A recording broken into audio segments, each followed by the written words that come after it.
Happy 2018, everybody. I'm going to dedicate this vlog to recapping what happened in 2017 for Mr. Bill Poker and then giving you the goals I have for 2018. So 2017, let's do the soft things first, the intangibles. Number one, I had a great time. I got to play poker, which I have a passion for. I love doing. I got to meet some great people. I got involved in hand analysis groups. I got to study a lot, which I love to do. So the number one accomplishment is this vlog, the Mr. Bill Poker vlog. I didn't really know what I was getting into when I started it. I didn't know where it would go, but I'm having a really, really great time doing it. I love getting the comments. I love people helping me figure out, did I do the right thing? What should I do? It's helping my game, and I hope it's helping others too. So from the tangible or financial point of view, 2017 was my second best year. The bottom line is I made $18,458.15.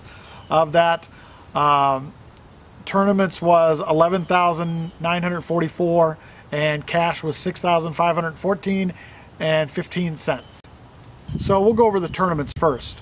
In tournaments, I had $20,615 in buy-ins, and I had $32,559 in cash outs.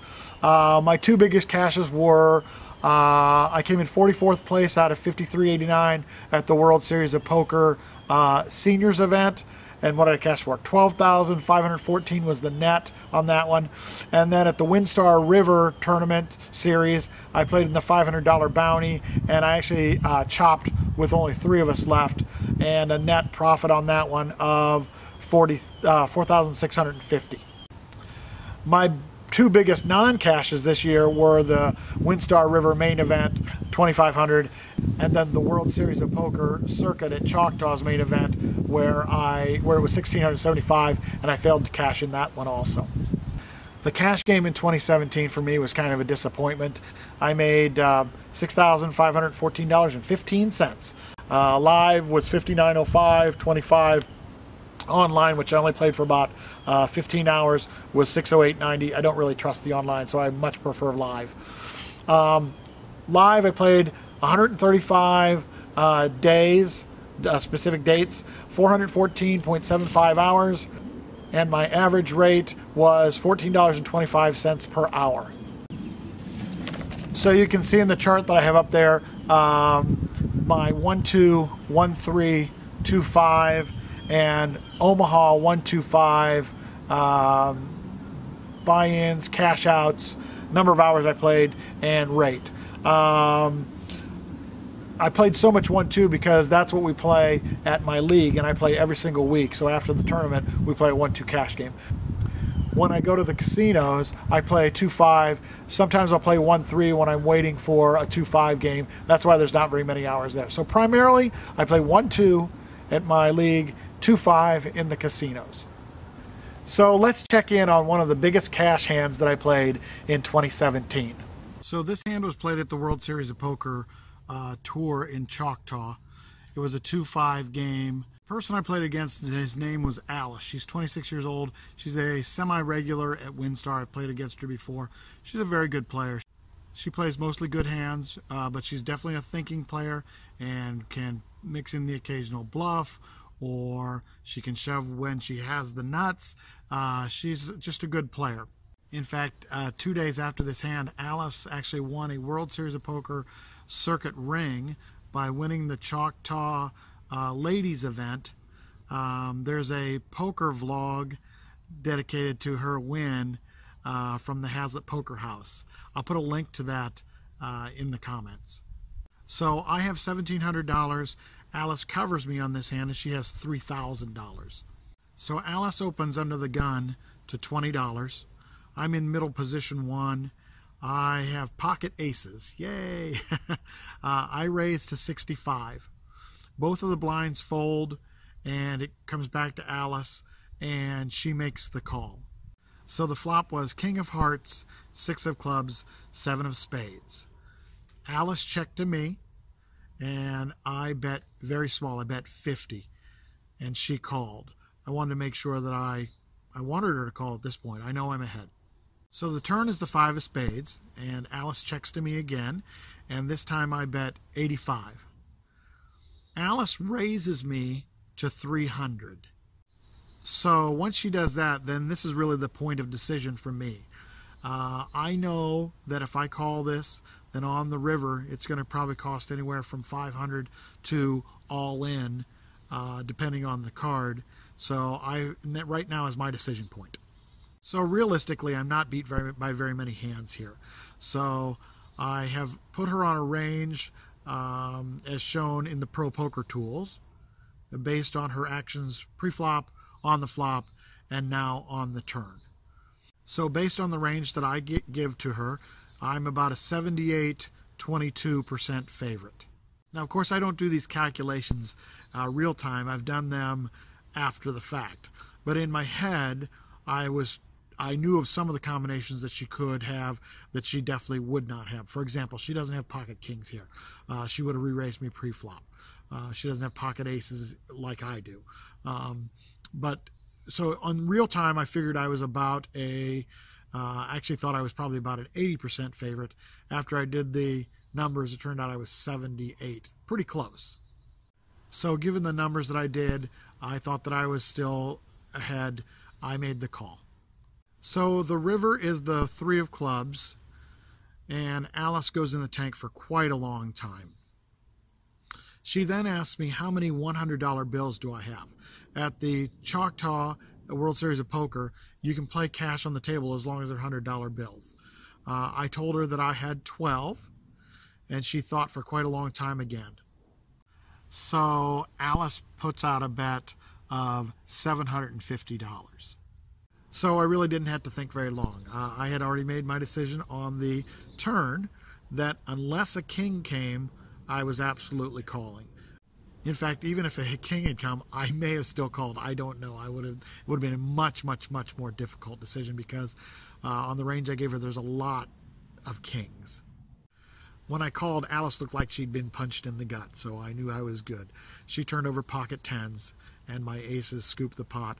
Biggest pot I played in quite some time. It was $2,330, I believe, was the final pot. Okay, so now 2017 is behind us and 2018 is here, so let's talk about the goals for 2018.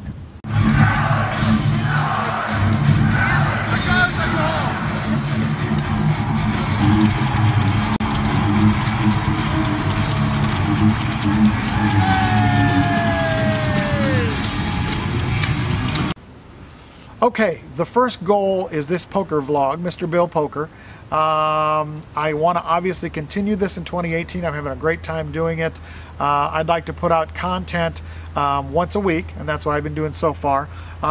What I'd really like to do is get better at the software so I can make better videos. I'd like to get better at the hand analysis so I can explain to you guys in a better way what I did. And then I would like to get more creative with the videos, and of course I've got to do something with the music because that's what I get the most comments on.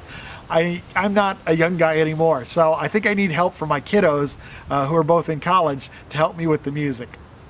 I would also like to meet up with some other vloggers and maybe do a think tank or just share a session with what we've learned, can we do better, how do these vlogs promote and help the poker community. And that leads me to my next goal, which is, goal number 2 would be, I want to be a good ambassador to the poker world. In other words, I want to be a guy that people want to play with. I want to have fun. I want to be somebody that people want to study with, that people want to look at my vlogs because they find it valuable. I've joined these hand analysis groups, and I want to continue to do that, and just be a guy that is known as somebody who in the poker world would be a good guy to be with and a good guy to study with. Of course, my faith is a big part of who I am, so that doesn't stop because I'm at the poker table. If the opportunity arises, I would share my faith with somebody. I will never be pushy about it, but if somebody's interested, I would certainly do that also. My next goal has to do with training and learning. I want to average about 8 hours a week of study. That would put me at about 8 hours a week of study and maybe 10 to 12 hours a week of playing. I'd like to learn one new tool this year, At this point, I think it's going to be the Card Runners EV tool. I've been looking at it. Ooh, it's complicated. And I think that it will be valuable, and I think that I will learn from it. If I find that I'm starting to learn it and I don't think it'll be valuable, then I'll pick something else. But at this point, I think I'm going to try and learn that one and see if I can't add that to my knowledge. As I said before, I'm going to continue to be active in study groups, whether it be live or on Facebook. I'm a member of a number of them, and I want to continue to do that. It only makes my game sharper and better. And finally, in this area, I think I would like to give a training class to either beginning players or players who need a poker math class. I developed a curriculum last year for doing poker math because my son and all of his buddies would come home from college and we would play tournaments at our house, and I would deal and they would all play. And honestly, they were awful. They have no idea about bet sizing and math and all that kind of stuff. So I developed this thinking that I would give it to the guys in college. Finally, my goals financially, and these are all going to make the assumption that I'm still doing the same thing I'm doing today as far as amount of hours playing. I play anywhere from 8 to 12 hours a week, usually 8 hours of cash and maybe 4 hours of tournament. So these numbers are based on that. So every year I continue to get better, so I would expect that every year my results get better. So this year my results financially are to make at least $25,000. I think that I should have a cash win rate of about $20 per hour, and that's of course mixing 1-2, 1-3, 2-5 games together. In tournaments, I'd like to make a deep run in at least 2 major tournaments. Major being World Series of Poker, World Series of Poker Circuit, WPT, WinStar River, any of the bigger tournaments.